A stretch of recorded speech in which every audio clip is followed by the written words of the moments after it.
സാന്ത്വന, ഇത് കൂടുതൽ സ്ഥലത്തേക്ക് വ്യാപിപ്പിക്കാതെ ഇനി ജോയിയെ കണ്ടെത്തുക സാധ്യമല്ല. അതുകൊണ്ടാണ് അത്തരത്തിലൊരു തീരുമാനത്തിൽ നമുക്ക് പ്രേക്ഷകർക്ക് മനസ്സിലാകാൻ വേണ്ടി ഇതെന്താണ് ഇപ്പോൾ ഈ 3-ാം നമ്പർ പ്ലാറ്റ്ഫോമിൽ ഇത്രയും നേരം നടന്നത് എന്നൊന്ന് വിശദീകരിക്കാം എന്ന് തോന്നുന്നു. നമ്മൾ ഈ നിൽക്കുന്നത് 3-ാം നമ്പർ പ്ലാറ്റ്ഫോമിൻ്റെയും 4-ാം നമ്പർ പ്ലാറ്റ്ഫോമിൻ്റെയും ഇടയിലാണ്.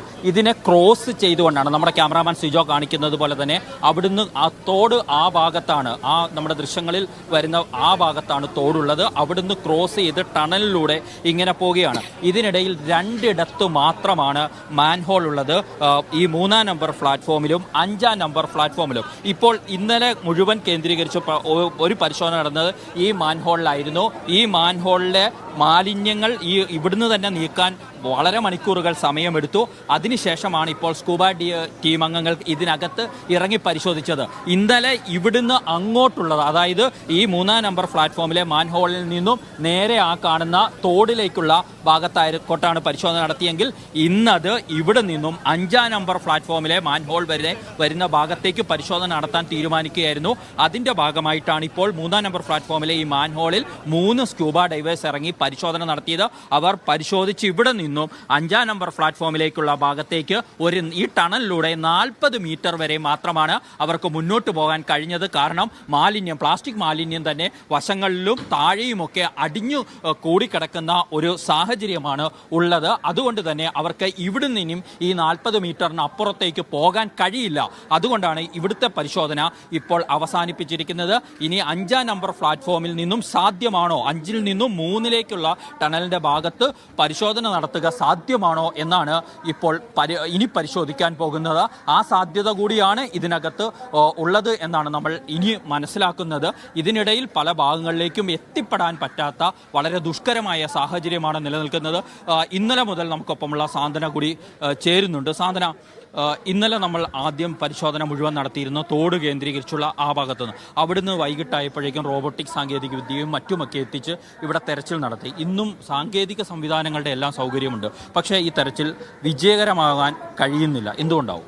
സജോ, ഇതിൽ ഒന്നാമത്തെ ഒരു കാരണം എന്ന് പറയുന്നത് ഈ മാലിന്യ പ്രശ്നം തന്നെയാണ്. കാരണം നമ്മൾ ഇന്നലെ ഈ സംഭവം നടന്നു പോകാണ്ട് ഒരു 15 മിനിറ്റിനകം ഫയർഫോഴ്സ് എത്തി അതേ സമയത്ത് തന്നെ നമ്മളും ഇവിടെ എത്തിയതാണ്. അപ്പൊ നമ്മൾ കാണുന്ന ഒരു കാഴ്ച എന്ന് പറഞ്ഞാൽ ഈ ജോയി അപകടത്തിൽപ്പെട്ട സ്ഥലത്ത് ആ മെഷൊക്കെ സ്ഥാപിച്ചിരിക്കുന്ന നമുക്ക് കാണാൻ പറ്റുന്ന ആ തോടിന്റെ ഭാഗത്ത് നിറച്ച് വേസ്റ്റ്, അതായത് 1/4 ഭാഗത്തോളം അവിടെ മാലിന്യം അപ്പോൾ കുന്നുകൂടി കിടക്കുകയായിരുന്നു. അത് എടുത്തോണ്ട് നിന്നതിനിടയിലാണ് ഈ അപകടം സംഭവിക്കുന്നത്. അതിനുശേഷം ഈ ഫയർഫോഴ്സ് എത്തി, ഫയർഫോഴ്സ് ഉദ്യോഗസ്ഥരൊക്കെ തന്നെയും ഈ മാലിന്യം കൈകൊണ്ടെടുത്ത് മാറ്റാനുള്ള ശ്രമങ്ങൾ നടന്നു. പക്ഷെ കൈകൊണ്ടെടുത്ത് മാറ്റാൻ പറ്റുന്ന അത്ര ഒരു മാലിന്യമായിരുന്നില്ല അവിടെ ഉണ്ടായിരുന്നത്. അതിനുശേഷം പിന്നീട് JCB വന്നു, വലിയ നെറ്റ് ഉപയോഗിച്ച് ഇത് വലിച്ചു നീക്കി മുകളിലേക്ക് മാറ്റാനുള്ള ഒരു ശ്രമമൊക്കെ നടത്തി. അങ്ങനെ കുറേയൊക്കെ വിജയിച്ചു. ഏതാണ്ട് 10:45-11 മണിയോടുകൂടി തുടങ്ങിയ ഈ ഒരു പ്രവൃത്തി ഏതാണ്ട് 6 മണിയോടെയാണ് അവിടുത്തെ ഏതാണ്ട് ഒരു ഭാഗം നമുക്ക് ആ വെള്ളമൊക്കെ ഒന്ന് കാണാൻ പറ്റുന്ന അവസ്ഥയിലേക്ക് എത്തിച്ചത്. വൈകുന്നേരം ഒരു 6 മണിയോട് കൂടിയാണ്. പിന്നെയാണ് ജോയി അവിടെ ഒന്നും കുടുങ്ങി കിടപ്പില്ല എന്നുള്ള ഒരു പ്രാഥമികമായ നമ്മുടെ ഒരു ധാരണ എന്ന് പറഞ്ഞാൽ അതിനുള്ളിൽ എവിടെയോ ഉണ്ട്, അതായത് കാണാൻ പറ്റുന്ന ഭാഗത്ത് തന്നെ കുടുങ്ങി കിടപ്പുണ്ടാകും എന്നുള്ളതായിരുന്നു. ആദ്യമൊന്നും ഇതിനകത്തേക്ക് കയറി പോയിട്ടുണ്ടാകില്ല എന്നൊരു ധാരണ തന്നെയായിരുന്നു ഉണ്ട്. അങ്ങനെയാണ് അവിടെയൊക്കെ ക്ലീൻ ചെയ്ത് അവിടെ നോക്കിയത്. പക്ഷേ അവിടെ ക്ലീൻ ചെയ്ത് കഴിഞ്ഞപ്പോഴേക്കും അവിടെ ഇല്ല എന്ന് നമുക്ക് ബോധ്യമായി.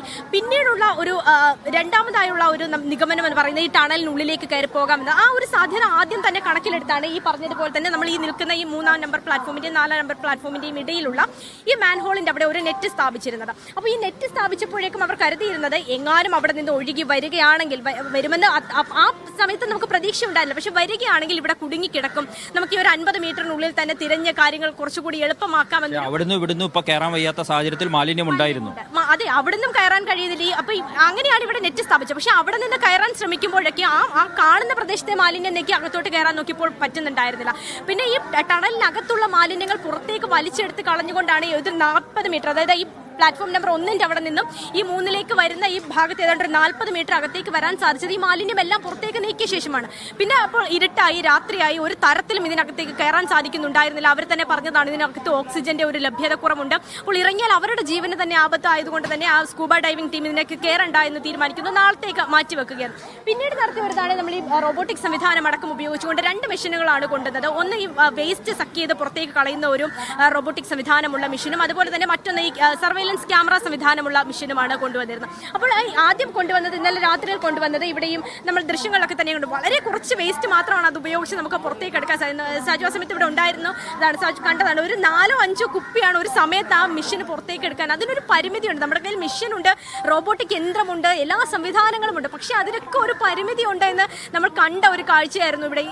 ഇത്തരത്തിലൊരു റോബോട്ടിക് സംവിധാനമൊക്കെ ഉപയോഗിച്ച് ഒരു രക്ഷാപ്രവർത്തനം കേരളത്തിൽ ഇതിനു മുമ്പ് നടന്നിട്ടുണ്ടോ എന്ന് ചോദിച്ചാൽ തീർച്ചയായിട്ടും എനിക്ക് തന്നെ അറിയില്ല. അങ്ങനെ ഒരു സംവിധാനം ഇതിനു മുമ്പ് നടന്നിട്ടില്ല എന്നാണ് ഞാൻ മനസ്സിലാക്കുന്നത്. പക്ഷേ അത്തരം സംവിധാനങ്ങൾ കൊണ്ടുവരുമ്പോഴും അത് ഉപയോഗിക്കാനുള്ള പരിമിതി ഇപ്പോൾ നമ്മൾ അപ്പുറത്ത് തന്നെ കണ്ടതാണ്. ഇന്നിപ്പോൾ ഈ ഒരു മെഷീൻ്റെ കാര്യം അങ്ങനെ ഈ സർവൈലൻസ് ക്യാമറ സംവിധാനമുള്ള മെഷീൻ അതിനുള്ളിലേക്ക് ഇറക്കി ഒരു ചെക്കിംഗ് നടത്താൻ നമ്മൾ നോക്കിയപ്പോൾ അത് കയറുന്നില്ല. കാരണം അതിൻ്റെ വയറൊന്നും വരുന്നില്ല. എല്ലായിടത്തും ഈ മാലിന്യം കുന്നുകൂടിയിട്ട് ഈ വയറൊക്കെ അത് തട്ടിത്തടഞ്ഞ് നിൽക്കുകയാണ്. അപ്പോൾ അതിൻ്റെ ഉള്ളിലേക്ക് പോയി അവിടെ എന്താ ഉള്ളതെന്ന് ഈ ക്യാമറയിൽ പതിച്ചുകൊണ്ട് വരാൻ സാധിക്കില്ല. 4 ക്യാമറകൾ ഘടിപ്പിച്ചിട്ടുള്ള ഒരു മെഷീനാണ്, അതിൻ്റെ റോവറാണ് നമ്മൾ അതിനെ ഉള്ളിലേക്ക് കയറ്റിവിടാൻ ശ്രമിച്ചത്. പക്ഷേ അപ്പോഴൊന്നും അതിൽ പോകാൻ സാധിക്കുന്നില്ല. കൂടെ സ്കൂബ ടീം അംഗങ്ങൾ കൂടെ പോയി സൈഡിലുള്ള മാലിന്യങ്ങളെല്ലാം മാറ്റിയാണ് ഈ ഒരു മെഷീനകത്തേക്ക് പോയി യന്ത്രത്തിനകത്തേക്ക് പോകാനുള്ള ഒരു വഴി ഒരുക്കിക്കൊണ്ടിരുന്നത്. അങ്ങനെ എല്ലാ തരത്തിലും ഒരു എന്താ പറയുക പ്രതിസന്ധി തന്നെയാണ്. ഏറ്റവും പ്രാഥമികമായ അല്ലെങ്കിൽ ഏറ്റവും പ്രധാനമായ പ്രതിസന്ധി എന്ന് പറയുന്നത് മാലിന്യം തന്നെയാണ്. പിന്നെ ഈ പറഞ്ഞതുപോലെ തന്നെ എല്ലാ സംവിധാനങ്ങളും ഉള്ളപ്പോഴും അതിനൊക്കെയും ഇതിലേക്ക് എത്താനുള്ള ഒരു അപര്യാപ്തതയുണ്ട്. അതാണ് 25 മണിക്കൂറിലും നമുക്ക് ജോയിയെ കണ്ടെത്താൻ കഴിയാതെ പോകുന്നത് എന്നാണ് ഞാൻ കരുതുന്നത്.